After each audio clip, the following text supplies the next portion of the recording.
What's going on, guys? This is the Founder Hour After Hours. I'm your co-host, Pat. I'm Posh. And this is the After Hours, in case this is the first time you're tuning into the After Hours. We don't do these as often as we used to, unfortunately, but this is when we kind of We're busy and famous now, so there's not a lot of time that we can, overlap. Pretty much. This is the time when Posh and I get together and just ramble on, talk about random shit and shit that's on our mind and things that are happening out and about in society. Yep. So hope you guys enjoy. Got some stuff on the menu today. Nice. What do we got? French fries, hopefully. Yeah. No French fries. No French fries. We're on a diet. Yeah, trying. We're trying to go to the beach since we live in LA, and the LA summer diet. Got to get that beach bod on. Yeah, dad bod to beach bod. New Facebook page. Follow us. What do we got? What do we got? I am trying to scroll through our Instagram and trying to see when's the last time we did an After Hours. When is that? I think it was April. April. Yeah, that was probably 8 episodes ago. So it's been a while. It's been a few months. I feel like in that time, that's around the time. Yeah. Yeah, this was before. In that time, we've released probably two of our biggest episodes, which were Robert Greene and Johnny Ray back to back. Johnny Ray is the founder of Howlin' Rays. Those killed it, man. Yeah, those killed it. Amazing founders. Amazing founders, amazing stories, amazing conversations. If you haven't tuned in, go for it. One of them was food. Which right? one? Oh yeah, Howlin' Rays. Howlin' Rays. If you consider that food. I mean, what else do you fucking consider it? Heaven. I mean, sure, let's do it. Yeah, we had Howlin' Rays for the first time, and that was amazing. So, yes, and that was the last time because, well, since that time he officially announced that they're coming to Pasadena. Yeah. So I think he was he alluded to it on our podcast. He basically said it. Yeah, basically said it, but it wasn't official, and then they made it official. So who else have we had on? We've had Christopher Gavigan on again. Yes. Did you already say that? No. Yeah. Lexi Pantera. Mm-hmm. Rob Go. Jason Wersland, founder of Theragun. Yeah. And for those, I guess it's a good time to plug it in. If you listen to the episode, or you didn't, Dr. Jason Wersland, told us that we can give our listeners and our fans a 10% off discount code for Theragun. And all you guys have to do is email us at hello@thefounderhour.com or just send us a DM at thefounderhour, and we will send you and we'll email you a 10% discount code, and you can take 10% off your Theragun. And me and Pat have been using it for a while now, and we love it. So if you guys want that, please let us know. And then most recently, we sat down with Ashley Merrill, yeah. All right, so this one we could talk about a little bit. We can dissect this a little bit, I think. In my opinion, I know it's tough to say stuff like this on the podcast. What do you want to say?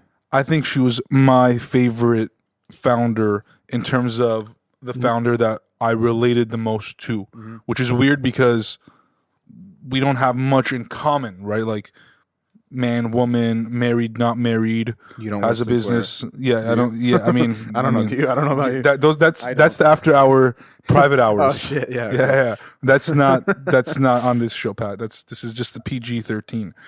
Sometimes are, but I think Ashley was fantastic. I think that.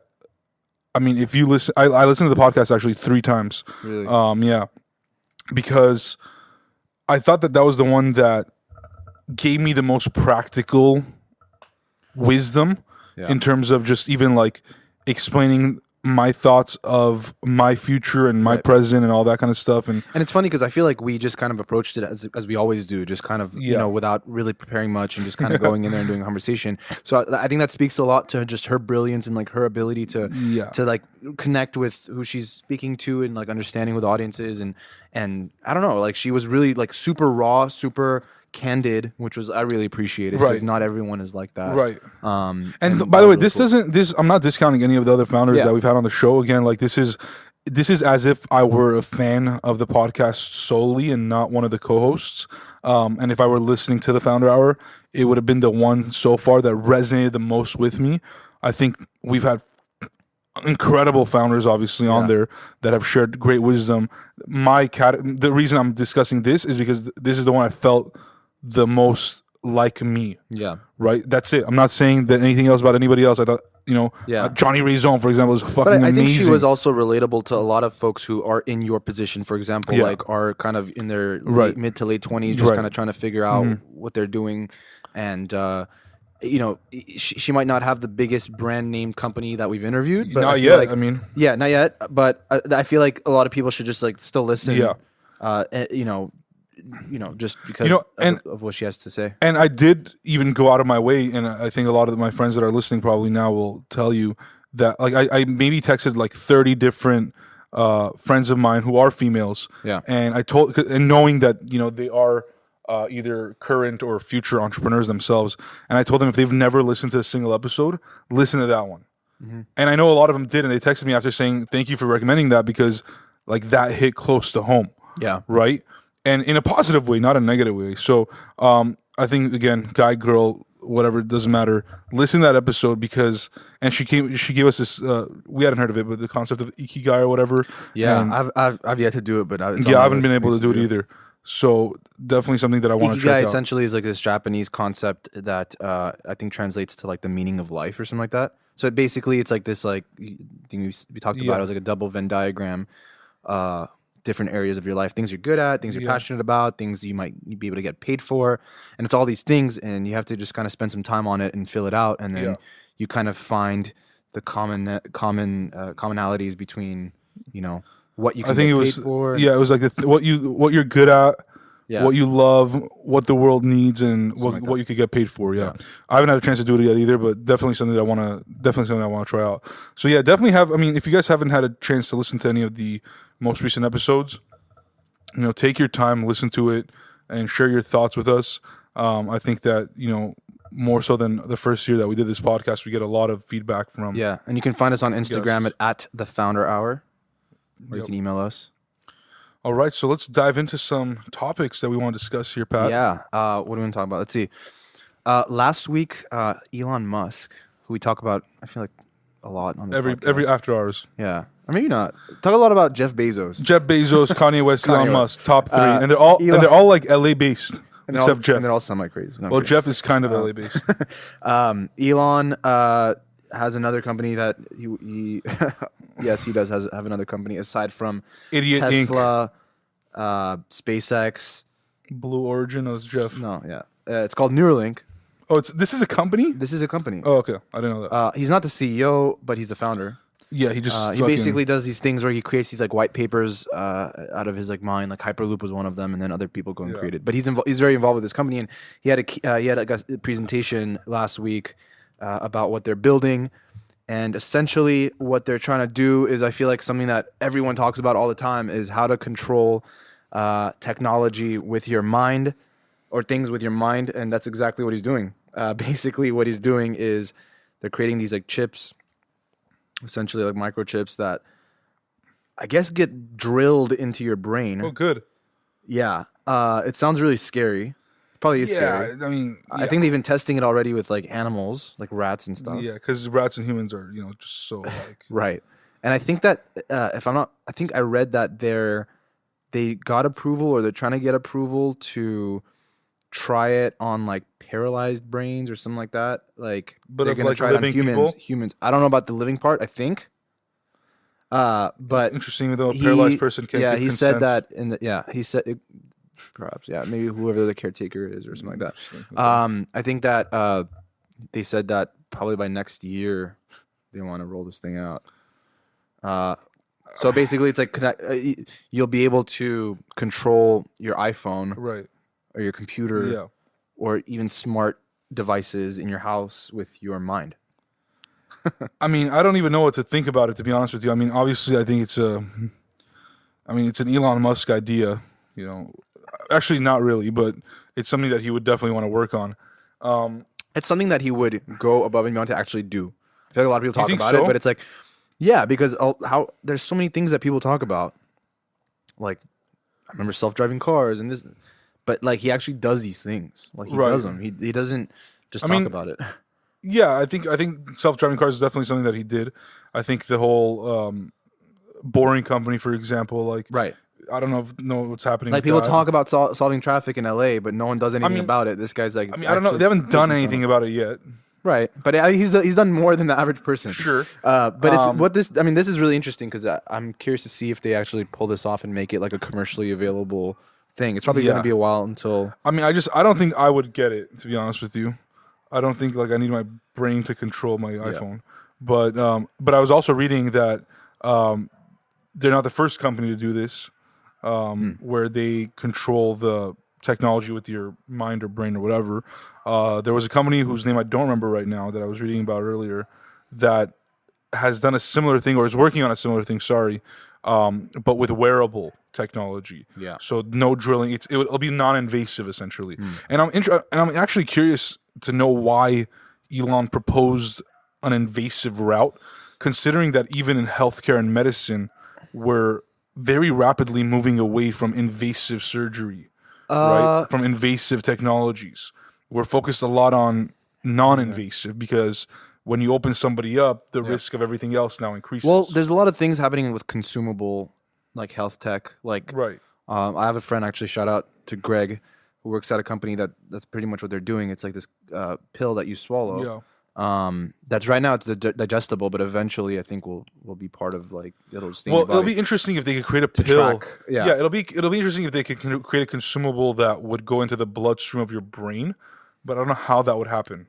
Yeah, I mean, I think that eventually they want to do it where it's kind of like the goal is probably to do it where it's kind of like a shot or something that doesn't, you don't, or like I think that they said that the goal is to do with like laser technology or something like that, where you don't actually drill. It's like a tattoo. Yeah, something like that. Maybe like pokes you, but doesn't actually physically go into your skin. I mean, I'm just curious to see like, if this happens, and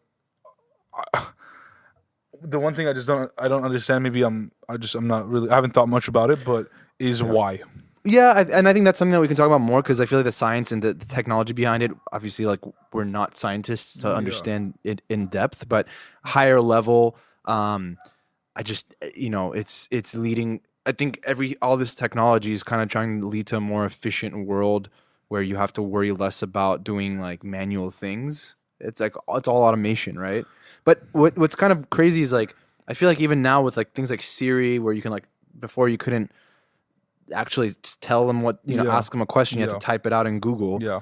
Even then, like sometimes on the spot, it's tough to formulate the right words. Like even when you're texting somebody, like I don't know, at least for me, like when you're typing it, you get to actually think about it. Right. When you're talking it in real time, if you have a pause in your sentence, then Siri's gonna get all fucked up and be like, I didn't understand what you said, right? Right. So I wonder how this is gonna work with thoughts. Like you're thinking it, but everyone's thought process is different. But not everyone thinks very clearly and articulately every single time on every single thing. Like, I'm sure with certain things, there might be big consequences to the decisions you make right then and there, right?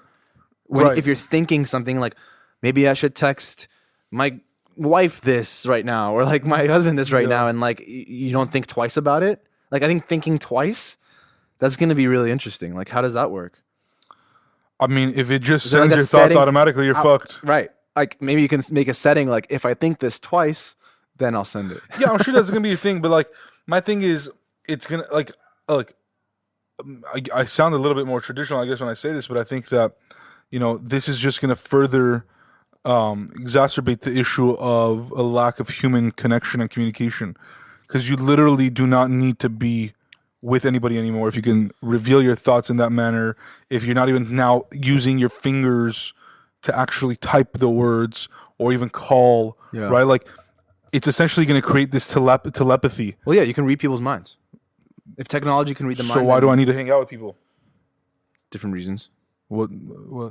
I mean, like I mean, it's going to decrease it though. It's going to decrease it naturally. I'm very much, my thought process when it comes to like technological investments is that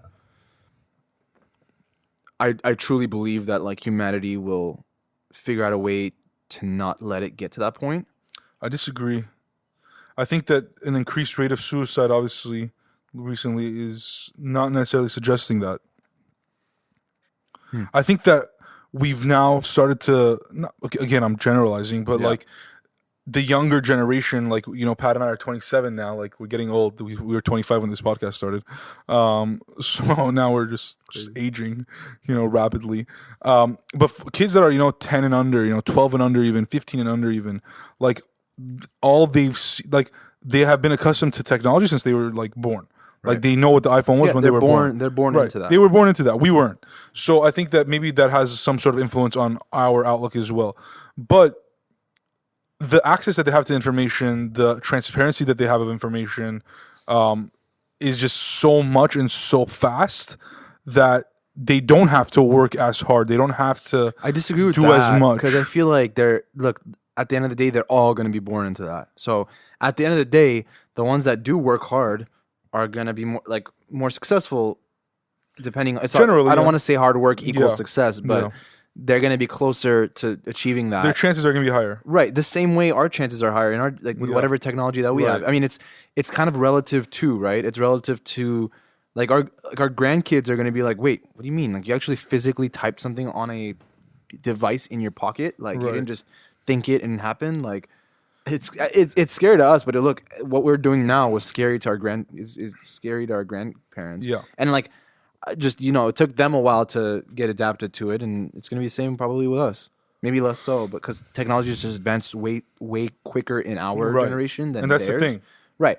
So like, if anything, it's that's the thing, man. I'm more worried about the amount of like information that's being like shared out there and the like veracity of it. Yeah, like less so about individual efficiency, like becoming more efficient at what you do. Like if technology can help you get a job done in half the time that it would have before, then that's great. But there's obviously going to be societal consequences when it comes to that too. So it'll be interesting. Yeah, it's definitely we could probably talk about this topic for like 12 hours. Yeah. But I mean, I would like to talk about it with someone who understands it deeper too. So So if you guys know anybody in this space, just maybe let after us know. hours, the next after hours. Yeah, we'll bring him on to discuss it with us. Another thing that I think you shared with me like a few days ago was this app called Otis that apparently just came out. It's super low key. Yeah, super low key. At least we think so because I think see it's too much information on there. But pretty much what they're doing from kind of what we saw is taking high value items, so like very rare high value items like art or like even like watches or like super rare things and basically what is it, like a bunch of investors coming together and so I'm gonna read. So I saw a few like tweets about it. Me and Pat are like constantly on Twitter, so I follow a bunch of venture capitalists and a bunch of Silicon Valley folks and a bunch of entrepreneurs and whatnot. And so one of them, I guess, that I follow, I can't remember who it was at this point, but I guess if I check my retweets I can probably find out. So it's this app called Otis, Otis. And their whole Semil, I think, had retweeted it, Pat, Semil. Okay. He's an investor in the Haystack Fund, Lightspeed Venture Partner. So he's a VC himself. Ben Tossell had also tweeted it. Right. So a bunch of like VCs in that space. It has like 1,000-something followers on Twitter. And so the founder, Michael Carnajon Prockhorn, a really long name. I think he's some Asian, Filipino, or Indian, I'm not sure. Regardless, he said, this was on July 9th, Otis launches today. Every generation has an asset class, and we believe ours is culture. We're democratizing access to participate in this new kind of co-ownership. And then he continues to say, this has been a lifelong mission for me. So this guy's like a lifelong entrepreneur, by the way, Pat. Yeah. And he'll recognize some of these companies, I think. He's worked out or he started? That he started. Oh. So he says, this has been a lifelong mission for me, closing the wealth gap by democratizing access to first learning. So he started a company called Skillshare. And then to career opportunities. So he started a company called Behance. Yep. Which I think you've heard of. I think we both heard of Behance. Is huge. It's like a design. Yeah, exactly. For designers. Creative work. Yep. Yep. And then now investing with Otis.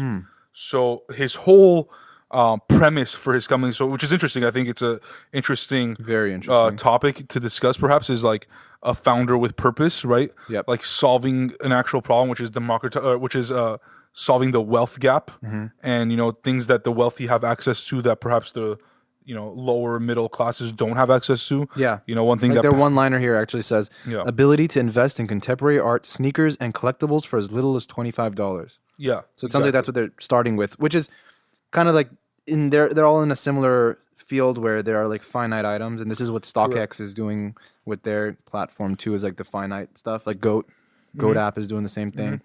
But yeah, so pretty much a bunch of investors could list, essentially IPO, a piece of art or a sneaker or a watch or anything that's collectible. And you could also sell your own items as well. Yeah. So I went actually further deeper, and I hadn't read this part actually. Michael, the founder, continues to say, we plan on holding 5 to 10 years, if not indefinitely, like a museum. So I believe that they own the art, them and their investors. Okay. So they have their own. They have their own funders, I assume. Interesting. That are buying this. So eventually, you'll be able to buy, sell shares like the stock market. Long-term vision, is that we have physical spaces in every major city, and everything is publicly available. Wow. Yeah, because see, that's funny because like StockX did something similar where they did an IPO with, I think, Ben Baller, who they did like it was like slides, like slippers, and they were essentially IPOing like a product, but it wasn't like one of one. Like I feel like these are like one of ones where it's like a rare item or something where you want to have a piece of it, you can, kind of like owning a piece of a company, and over time, obviously, like art, depending on who the artist is and all that stuff, could appreciate more likely than depreciate. But it might stay the same. Right, like I mean, the items that they have. So far, they've launched the app, but they haven't launched any of the products that you can invest in. I think the first one is an art piece that was painted by the same artist that did the mural. Is it called a mural the portrait for Obama when he was the president? And so they have a Rolex Daytona, they have a Supreme skateboard, a few other art pieces, Cause. Yeah. So it's very interesting assets, and every asset that is on there has to be qualified by the SEC. So it's considered a security. Oh, okay. Essentially, right? So you're investing it. I wonder what the criteria is. The criteria, like what? I have no idea. How a tangible item can be considered. I have no idea, but honestly, like the more I talk about it, I would love to get this guy on the podcast somehow. Yeah. Because even though the company is like, he's in California, San Francisco. For sure. Yeah. And somebody kept asking him about, going global, and he said going global is part of the plan. The biggest challenge that they have is more around regulatory and compliance laws that they have to abide to in every country, i.e. legal fees. Right, because something we talked about offline was like where are these items stored? Right. How is that trust built with the shareholders of that? Because like a company is like, I mean, you can look at the company's financials and you can, but like in this case, how is that information being shared? How do people know that it's in safe hands? Like, I mean, if they're going to operate like a museum, then I'm assuming it's going to be stored somewhere that for public visitation or something. Well, also Otis can sell the asset, and the shareholders will get once they liquidate. The investors will get their share depending on how much the assets appreciate. Right. No, I understand that part. Like, I'm sure that's all going to be like contractual, but like when it comes to knowing, like, it's not, you mentioned something on museums, right? Like they're going to have probably like a place where you can go and see these items. Like anyone can walk in and probably see it. Well, at that point, the amount will be indefinite. Then what would be indefinite? If eventually they have their own physical spaces and it becomes a museum and this thing becomes massive and that art piece becomes a multi-million-dollar art piece, another way to make money off of this for the user is to sell your shares to other people, right? So, like resell your shares. I can sell my exactly. So I could sell my shares to you. So if I bought it at $25 a share, I see the value going to $37, but I want to liquidate.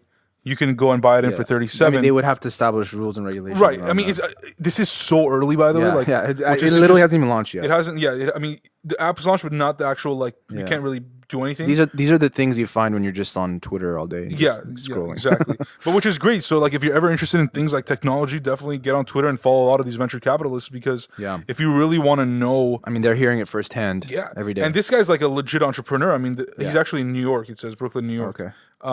But. Yeah, a lot of the companies that he founded are legit.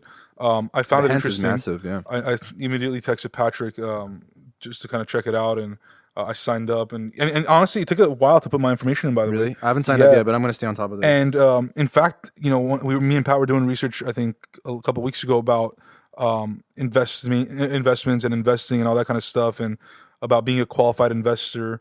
And they ask actually on here if you are a qualified investor or not. So you can sign up as like an investor or like a spectator?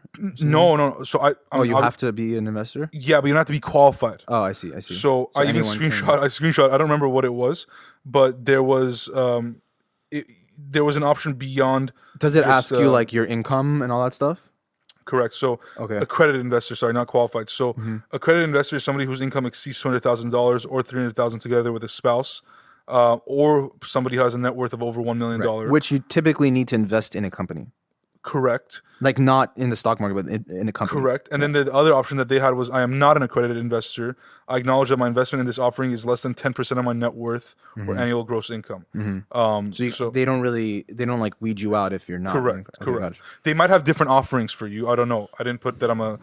See, I feel like that's where those like regulations are coming into play. Right. But I feel like they're probably going to eventually lobby because they're going to say like this is not like a traditional security and like because it's not going to operate. It's a tangible piece of product. It's not. Well, that's the whole thing, right? Giving you access to investments that are not actual stock market investments or actual companies that you must be an accredited investor for. So the way he's solving the wealth gap in this case, in terms of solving the wealth gap for people that are investing versus are not able to invest in other markets, is by accessibility at such a low cost of $25 a share to finite items that may or may not appreciate obviously in value. So again, but these are things that are not as volatile as stocks. How are they volatile? I mean, I think they're not releasing earnings per share. Like they're a piece of product that's just as good as what the next person's. They might release earnings per share. The way how do they evaluate the way the asset goes up?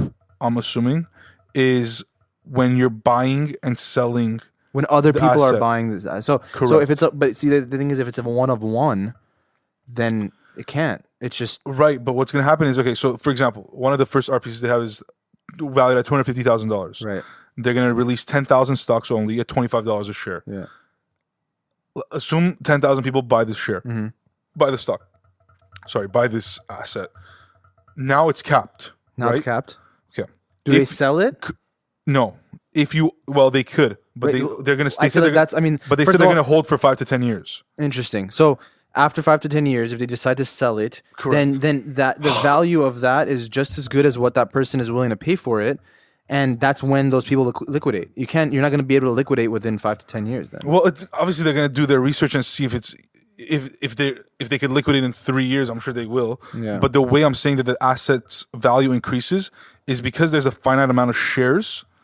If somebody wants to buy it and then you want to sell that share, you can now sell for $37. I'm not talking about the shares. I'm talking about the actual piece. I know, but that's what I'm explaining to you. I see. What will happen as people trade is the value will increase right now. So if half of that 10,000 sells it for $50, right. Now it's increased to so in a way they're asset. putting a price tag on a otherwise very subjective piece of product because now it's right now it's very subjective. It's just as good as what the next person wants to pay for it, right? Exactly. Like a piece of art, if someone is bidding $40 million on it and that's the highest bid, then that's what it's worth, $40 million. Exactly. But this is more of a indicator of, I guess, what it's valued maybe, which is huge. Yeah, I mean, I think this is just a test for them, and I'm sure eventually they're going to launch other items. I think in general, we the resale market as a whole has just been so untapped that now like these companies are coming in and trying to put a value on it, put a number on it, because it's always just kind of been up in the air. Like, you want to sell me your Yeezys? Like, cool, man. I'm going to give you $4,000 for it. And you're like, perfect. Yeah. And I just valued those Yeezys at $4,000, even though the person next to me might have gotten it for $2,000 elsewhere. There's no like number, and I think that's what StockX is trying to do. Yeah, exactly. So we'll see what happens. I mean, so if you guys are interested in getting the app, it's called Otis, Otis. Check it out. I think the first drop is August 13th. Coming up. And it's that art piece, coming up. So I'm interested. We wanted to talk about it just because we found out about it and we figured that we'll talk about it early and see what happens with it. Yeah. Next thing we wanted to talk about was actually something we briefly talked about on our past after hours segment, which was the downfall and complete failure of Toys R Us as an organization. Yeah. And then we had a conversation offline not too long ago about kind of just like, I think we had read like something in the news about how they were bought out, or not bought out, but they like were bought by like a private equity firm and rebranded with another name, which is called True Kids. And we're like, I wonder what they're gonna do. And then you had gone to New York. You want to tell the story? Yeah. So real quick, went to New York end of May, and had a great time. For those that care, for those that don't, had a great time. So fuck you. And we visited Hudson Yards, which is in Manhattan, and beautiful area. And there was a mall there, the Hudson Yards Mall, and I think it was like 6 or 7 stories. I believe 7 stories. 7-story mall? Yeah, it was pretty massive. Wow, I think it was 7 stories. And retail's dead, right? Yeah, well, we'll tell you now if whether or not it's dead. And we walked into this store called Beta, B8TA, pronounced Beta. We later researched that they have 70 plus stores or something like that. Mind blowing. Yeah, across the world. So check it out. I mean, incredible concept called Beta, B8TA. And what it was a store, just a physical store. We walked in, it had a little bit of clothing. It had a lot of technology items. So they had like a, keyboard that connected to your iPad and you could type on it. They had coffee makers. I mean, just a bunch of different technology like Disneyland items. For adults. Yeah, exactly. Well, almost like a Toys R Us for adults, right? Like toys, but for adults, but also clothes. And the whole thing, actual adult toys. Yeah, exactly. Adult toys. Yeah, not sex toys. Don't get your mind dirty. Come on, Founder Hour. This is not the sex hour. That's only at midnight. We're not there yet. Yeah, we're not there yet. But the whole thing was a lot of companies that already existed would be able to feature their product in a retail space. So if you can't afford a retail space and you're a new company or a company that just doesn't have the funding, you could essentially get your items in this store through, I'm sure, some processes. Consignment maybe or something. Well, they're not really selling it there. Oh. It's more like a marketing tool. It's like a marketing tool. Yeah, exactly. So you could buy it, but you have to go buy it either like from their store online. No, you can buy it on their store online, or you could go buy it from somewhere else. They don't really give a shit. Beta doesn't really care. And so anyway, I thought it was a fantastic idea, and I immediately thought like this is going to be awesome. A few days after that, we were in Soho, and we went to this concept called Showfields, and that was e-commerce brands, but they had done like a 3-story physical showroom. Like brands that are just online and you don't have a retail presence. Yeah, like Quip, for example, the toothbrush brand that as soon as you guys listen to this podcast, and I just said Quip, tomorrow you're probably going to get a Quip ad. Yeah. It's like a toothbrush. So that was there. They had a few fashion companies. You mentioned like was it Casper? Or no? There was another mattress brand there. Yeah. It was the foam one that like gets your like heat temperature or whatever the hell it was. Just things that like would be good for a retail kind of experience, but they don't really have a presence. Most e-commerce things would be good retail you products. Want to see it before you buy it. It's just not there, right? So, but it was great because it's an introductory way to experience retail and then go buy it elsewhere. Anyways, I was very into both of those concepts. I remember I texted you when I was there as well about Showfields. And then when I got back, we were talking about just retail in general. And, throughout this whole podcast that we've been doing for the past almost 2 years, everybody's like, oh, retail's dead. Retail's dead. By the way, there's a Beta in Santa Monica too, right? I think yes. we saw that. Yeah. I think they're. I don't know if they're global. Sorry, I might have said worldwide earlier. They might be nationwide, but they also might be global. I don't really know. I don't remember. Maybe we'll check in a bit.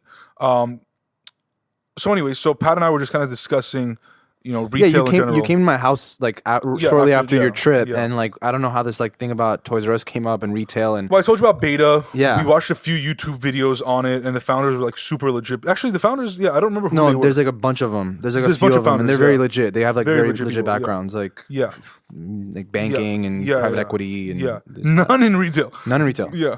maybe one or two. Yeah, I remember. Yeah, but it was funny. Like I don't know how that, and then I don't know how like Toys R Us came into the picture, and we were like, like I wonder if this could work with like toys. Like the whole experience. I mean, that's what it is. Like kids experiencing playing with these toys, but they're not sold at the stores. Like why like Toys R Us should do this? Like we were actually having this conversation. Yeah. Like it was funny. We actually went as far as saying like this would be an amazing concept for him and I, like Pat and I, to create. Except we have no experience with toys and no experience with retail. Right. And the whole idea, and I think we talked about how like obviously the best toys are the ones that have like a brand behind it. So like a lot of these branded merchandise, like through Disney movies or Marvel or things like that, where like kids like really play with them and want them.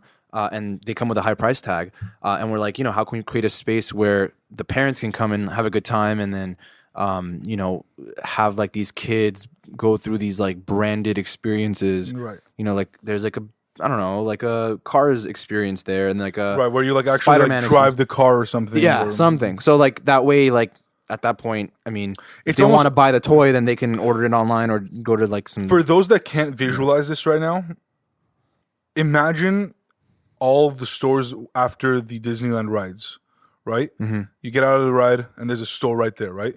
But take it a step further where the toys come to life. Mm-hmm. Like you could experience the toys. So like that's what we were imagining was like several different brands. Like you get out of the Star Wars ride, there's a Star Wars store, right? Like you get out of the toys. The whole idea is what makes a parent and kid get off the couch, right, and physically go into a store, because the old model of Toys R Us just wasn't working, right? Yeah, I mean, it was too big. Like, I mean, same shitty toys. Just too much inventory stored in one space, not enough foot traffic. People are buying shit online. I guarantee you they were probably spending a fuck ton of money on just the lease itself, and that overhead was probably killing them as well. Right.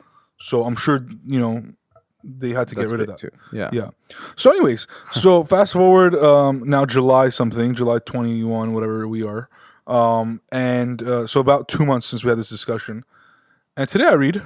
Well, you read this last week. Oh, yeah, I read this last week. The original. The original last week. Toys R Us is back. Huh. They're back with 2 stores.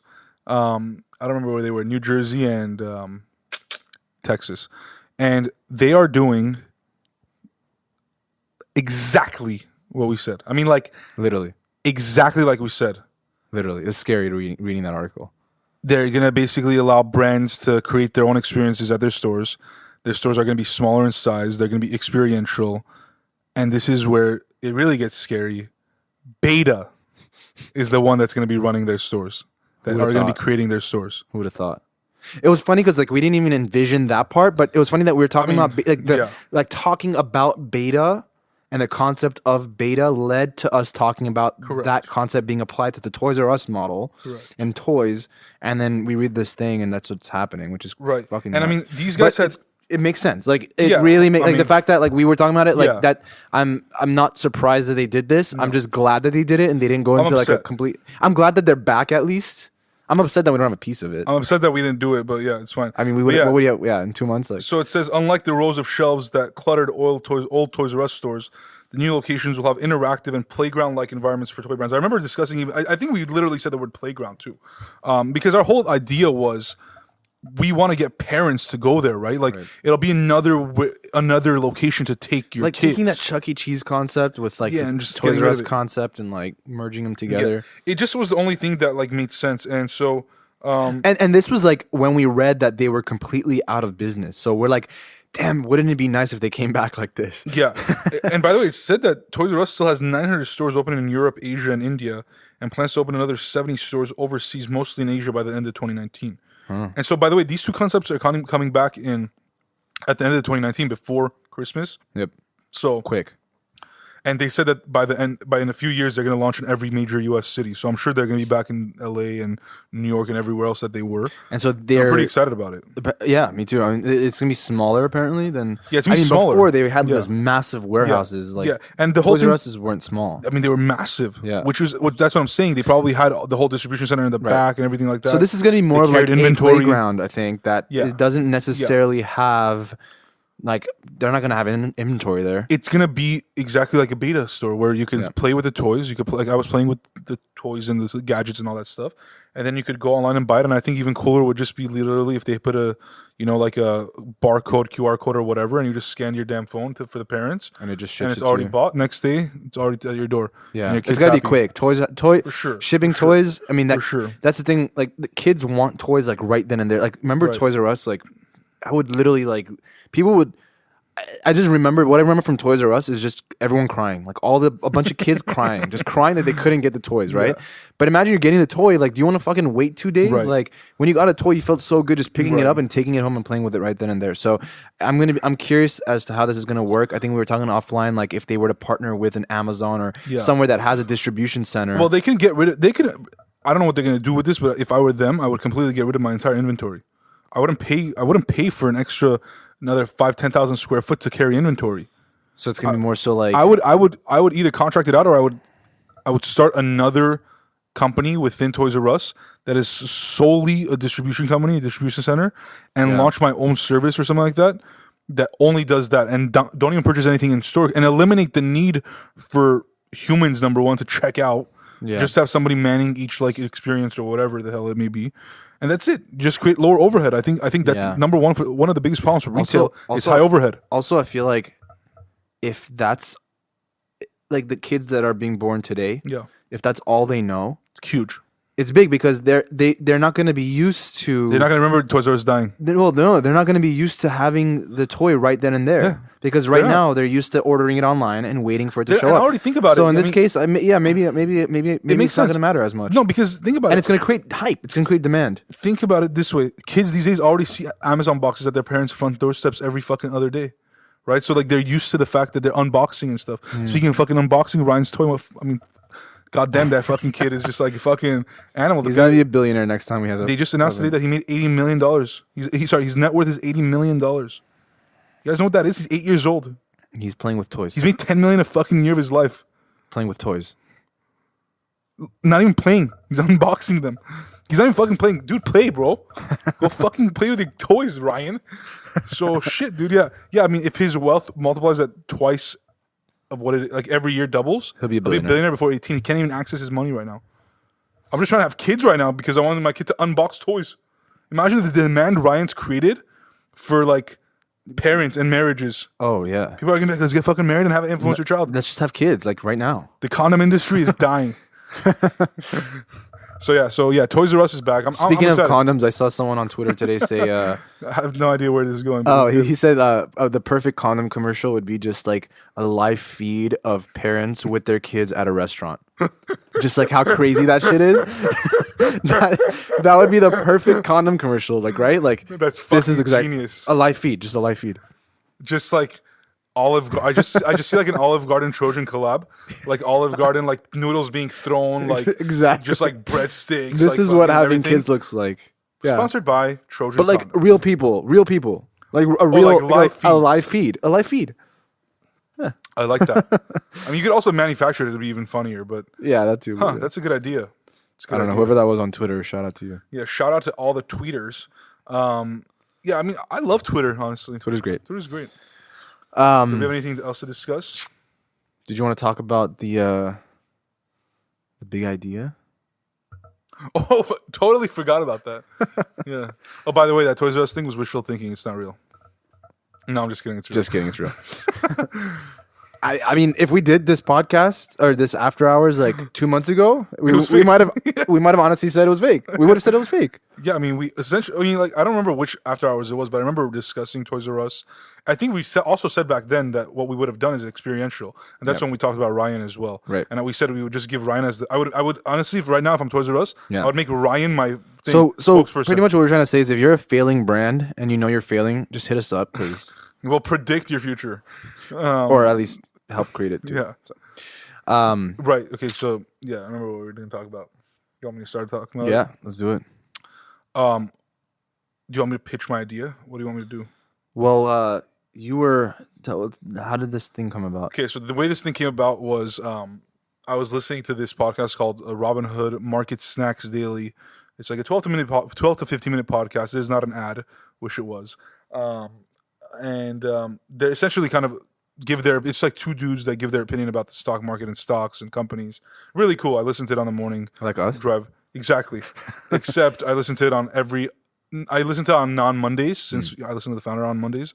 And it's great. So anyways, the last time I listened to it, they were talking about Turo, Turo, which is a car sharing company, which is different than Uber and Lyft. So essentially the way Turo works is I have a car, I own a car, and they have this statistic that cars are parked like 90 to 95% of the time. So other people, whether it's tourists or other folks that are working in the area, can rent my car. They pay you to They pay me to rent my car.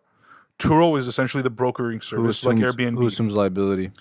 Turo provides insurance to the person who's renting the car. Oh. So I won't be liable for it. Do you have to pay for that insurance? I'm sure it's a part of the package or whatever it may be. Interesting. Yeah, very interesting idea. I wonder if they incentivize people to do that by giving them a better insurance rate. I'm sure. And I'm sure they're working with insurance companies. Yeah, it's a great idea. Yeah. I think I like it. Honestly, I like it a little more than Uber and Lyft because I don't have the liability as a driver to drive that car. And if my car gets damaged, then it's on you. Again, I'm interested. I want to look into it more to see if I actually want to participate as like a person that owns a car. But anyways, so they raised about a few $100 million recently. They're valued at $1 billion. Wow, the only state that they're banned in. They've been around for a while though, right? Yes, but I don't know how long. They're all in all 49 states. I see ads all the time. All the time. Do you? I've never seen it, but I'm sure I'll see it now. I said they're in all 49 states. They're not in all 50 states. They're in 49 states except New York because New York was not able to provide that insurance in terms of insuring the drivers or the renters of that car. Anyways, so while I was listening to this, I was thinking about a bunch of different things that can be shared, right? You know, we have Airbnb, we have Uber, we have Turo. Pat and I know somebody that does like food sharing, almost like cooking sharing or whatever. And so something that I thought about the sharing economy. The sharing economy, exactly. And there's a bunch of other companies as well. You know, the companies that don't own anything themselves, right? Like the Facebooks and Airbnbs and Reddits of the world. And so I remember Pat had always talked about apparel and clothing and, you know, just having access to more clothing. And I remember he always used to talk about like, you know, having like your sharing your closet in terms of like seeing what's in your closet and people seeing what's inside your closet. And so I was thinking about, you know, clothing sharing, like closet sharing almost. And so, what was the company's name that I wanted to call it? Off Your Back. Off Your Back. Like, I'll take it off your back. And the whole thing is like, you know, Pat kind of added this on, and I'll let you say it, like the whole, like, you know, the finite stuff or like things that are not as accessible or whatever it may be. Yeah, like, I mean, if you want like a regular black Hanes shirt, then, I mean, you can probably just go buy it yourself. Right. And you probably don't want to wear someone else's sneaky shirt. But there are shirts and clothes. I mean, I don't want to just say shirts, but like hats and shoes and things that, you know, people local to you might have that, you know, you might want to wear here and there. Yeah. Just like you don't want to buy it, or maybe it might be expensive. You might want to just rent it out from them. And that could be a good way to just make money off of the clothes that you have. Right. And then someone could essentially wear, like I think what we were saying is like, why should you be limited to what's in your closet? Right. Like, why not be able to like wear other stuff or just rent other stuff? Like the same way you can go rent like a suit for like a wedding. Like, you're not gonna go buy a suit for like one wedding. Yeah, you could, but you can, but like, bucks, like. If you can, it's another, and the reason this makes sense for me is like it goes to that Otis idea that we talked about. It almost helps with the wealth gap, right? It solves accessibility to things that you can't afford. Exactly. Like if a kid wants to wear like a Supreme shirt out to like a party or something, and doesn't have the money or doesn't want to go spend $200-300 on it, but there's someone in his neighborhood who's a kid that has that item. Yeah. I mean, maybe that kid who has the item doesn't want to. That's up to them, right? To list it. Like, do they? I'm saying, like, do they need? Like, I think the sharing economy is like a lot of folks who might need the money do it. So I don't know if like the people that have the high value not items necessarily. Yeah. I mean, it's an extra way to make money for something that's just sitting there, right? Like, a car sitting there 98.5%. That too. It's like your clothes are not. They're just hanging there. Yeah, like there are items in your wardrobe that actually like it's kind of this. It's like this thing where the most expensive items are the least used. Right. Like you might have a really expensive like shirt, but you don't want to flex all day wearing it, so like you barely wear it. Yeah, or there like could be a lot of value. Or something. Yeah, and it's a good way of like in a way investing in a piece of clothing and making your money back. For sure. Right? Like, hey, I just, you know, let's say we went to the flea market, Rose Bowl flea market, right? And great experience. Love that place. And there was like this, like, I don't know, like band tee, like Metallica band tee was like $100, right? Right. I didn't get it because I was like, bro, like $100 on a t-shirt, I'm not down right now. But maybe if like I bought it and I had this platform to like let other people wear it here and there for like $10, I could make it back. Yeah. And some. If it's a nice shirt that people like, I don't know. It's a good idea. It's a combination of the Otis idea too, because like you're essentially, as the person renting this, you're like investing in that for a day or 2 days or whatever it is for, like, right? Like if you're gonna go on a 7-day wedding trip or something, I don't know, and you want to like have like some cool wardrobe that you didn't have access to before, you could even buy a bundled up wardrobe based on sizing and all that. I mean, obviously I have no fucking clue how this is gonna work. Yeah. I just think the idea is like pretty decent. I think it's something that is very hard to scale, which is why I like it. And also I think what can happen down the line with something like this, the more I think about it, is it can become a marketplace for clothing, both buying, selling, trading, or whatever it may be. So to complete your wardrobe, like whether it's other companies that would launch on this, and then eventually they could be companies that are only companies that you could borrow from for a day or whatnot, kind of like what Rent the Runway does, but with existing brands. But perhaps that's an add-on element to this idea that can happen down the line in later iterations or whatnot. But I think that clothing is something that is just there's so many companies that are doing it. I think a lot of clothing companies would not be happy about this idea, obviously. Who are creating, who are brands that are selling clothing? Yeah, they wouldn't be happy about it, obviously, especially big brands. But again, Rent the Runway is killing it, right? Yeah. Like, they're taking clothing, then they're purchasing, and then, I mean, very expensive items, and they're then you're renting it for like hundreds of sometimes thousands of dollars, right? Like a $4,000 dress. So they're essentially doing clothing sharing, but not with people that own the clothing. Yeah, exactly. And it's not as democratized. Correct. Yeah. So I don't know. I think there's something there. I would do it. I think I would do it if somebody had, for example, a Tom Ford suit in my size and in my area, or even had to pay shipping or whatever for it. I would do it. I would do it because it's going to cost significantly less than buying a Tom Ford suit. Right? You could even start in a niche market like that. Right? You don't have to start off doing everything. Obviously, there's certain things like underwear and stuff you're not going to share. Ideally, it's kind of weird. Yeah. Again, there's weirdos out there. If they want to do that, then as long as we have this company and I making money off that brokering that deal. So are we keeping this on the podcast, or are we taking this out? Because I mean, I don't know. It depends. It's up to you. You're the one editing it, so you can take it out. All right. Well, let us know what you think, guys. If it's a good idea or not, or to just take the idea and run with it. Or if you want to help build it with us, or that, hit us up at pat@offyourback.com and posh@offyourback.com. Yeah, those emails are going nowhere. Love it. That was kind of wishful thinking in a way. Wishful thinking is this thing that we do where we will come up with some random idea and we just say it's fake, but like, kind of like it. But it's not always fake. Sometimes it's just wishful thinking. Right. It's like it's wishful thinking. Like that might not happen, but then. And then you have Ryan's fucking toy making fucking $80 million. Like if I told you guys 2 years ago that there would be a fucking kid named Ryan who's 6 who would be worth $80 million selling toys, you'd be like, you're a fucking retard. Or like the time we came up with a shoe for Barack Obama and he ended up having his own like rag and bone jacket. Like that was pretty close. Or the time where we literally brought back Toys R Us and they literally came back. The only thing that hasn't come true yet is Jeff Bezos' Amazon. Buying the Amazon. Which for sure, by the way, is going to happen. It's going to happen. It's a matter of time. 100%. The Amazon. If he didn't go through that divorce, it might have happened sooner, but... Bro, it doesn't even matter. Let him get divorced again, he'll still have more money than most people. I heard, by the way, speaking of billionaires, the LVMH guy became like the second richest man in the world. Yep. Because he owns everything, right? What's his name? Richard Bernalt? Or Arnold. Something like that, yeah. Arnold, yeah. Whatever. So we did this thing recently. We'll end it off with this about what our favorite companies are and why. So we want to hear from you guys. What are your favorite companies and why?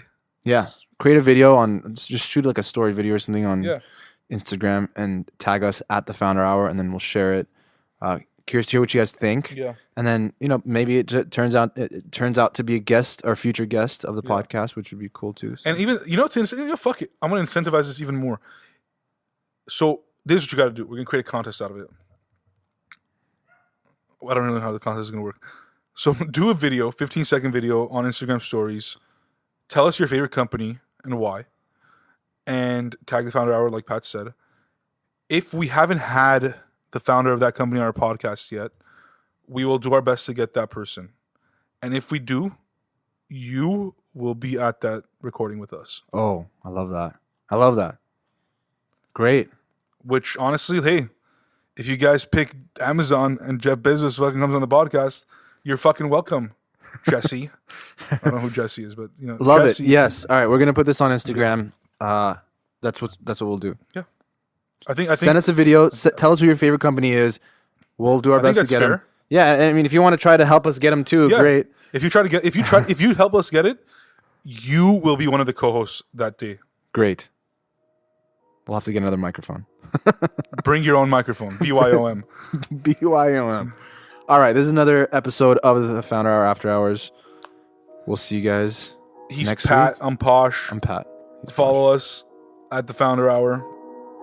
Again. See you guys next week.